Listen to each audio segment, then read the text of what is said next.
कौन सामने आएगा नेतृत्व करने जिससे सनातन धर्म आगे बढ़े। मैं जिसे माँ मानता हूँ उसे चौराहे पर काट कर जब कुछ लोग खा जाते हैं तो मुझे बोलना नहीं चाहिए। मेरे घर में मेरी पत्नी से मेरी बेटी से बलात्कार करके उन्हें मारेंगे तब तक चुप रहना चाहिए। भुज उठाए पनकीन और सकल मुनिन के आश्रम जाय जाय सुख दीन। कौन सामने आएगा नेतृत्व करने जिससे सनातन धर्म आगे बढ़े। क्योंकि देखिए आप जिस तरीके से बोल रहे हैं तो उस तरीके से लोगों में आक्रोश आएगा, हिंसा बढ़ेगी। जैसे आपने कई बार कई बयान दिए हैं गौ हत्या पर, लव जिहाद पर, जो बहुत ज्यादा हिंसात्मक बयान भी कहे जा सकते हैं। क्यों? अगर मेरी बेटी को 35 टुकड़ों में काट के कोई फ्रिज में रख देता है और जहां फ्रिज में रखा हुआ हो वहीं दूसरी मेरी बेटियों को लाकर वहीं उनके साथ रिलेशन बनाता है तो क्या मुझे इस पर बोलना भी नहीं चाहिए? मैं जिसे माँ मानता हूं उसे चौराहे पर काट कर जब कुछ लोग खा जाते हैं तो मुझे बोलना नहीं चाहिए। तुम्हें क्या लगता है मुझे चुप रहना चाहिए? क्यों चुप रहना चाहिए? अभी मतलब उनका पंजा मेरी बेटी तक नहीं, खुद की बेटी तक नहीं पहुंचा, इसलिए चुप रहना चाहिए। मुझे ये इंतजार करना चाहिए कि एक दिन जिहादी घुसेंगे मेरे घर में, मेरी पत्नी से मेरी बेटी से बलात्कार करके उन्हें मारेंगे, तब तक चुप रहना चाहिए। महाराज जी अगर ऐसे देखा जाए तो अगर सनातन धर्म की बात करते हैं तो धर्म हमें शांति सिखाता है, प्यार सिखाता है। आप कौन से मेरी बेटी सिखाता है क्या सनातन धर्म? आप मेरी बेटी एक बात बताओ, क्या योगेश्वर श्री कृष्ण को तुम्हारा सनातन धर्म पता नहीं था जो उन्होंने महाभारत करवाया?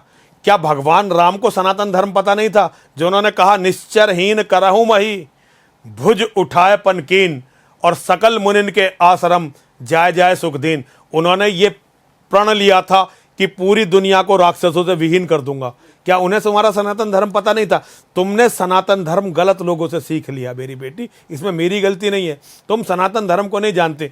तुम उन पाखंडियों की बात को दोहरा रही हो जो मेरे जैसे कपड़े पहनकर बड़े बड़े मंचों से चिल्लाते हैं ये सनातन धर्म वो सनातन धर्म सत्य के लिए मर मिटने का रास्ता है।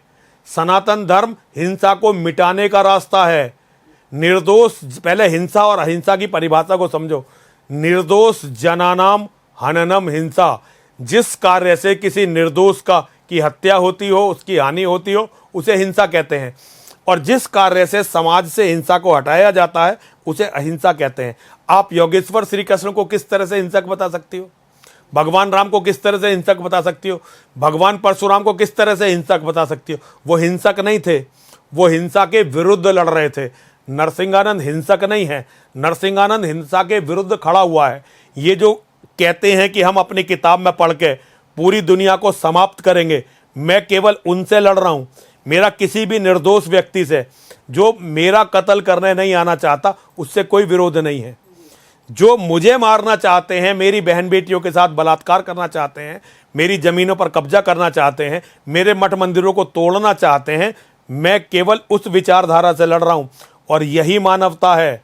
अगर हम दानवता से नहीं लड़ेंगे तो ये दानव तो मानवता को खा जाएंगे।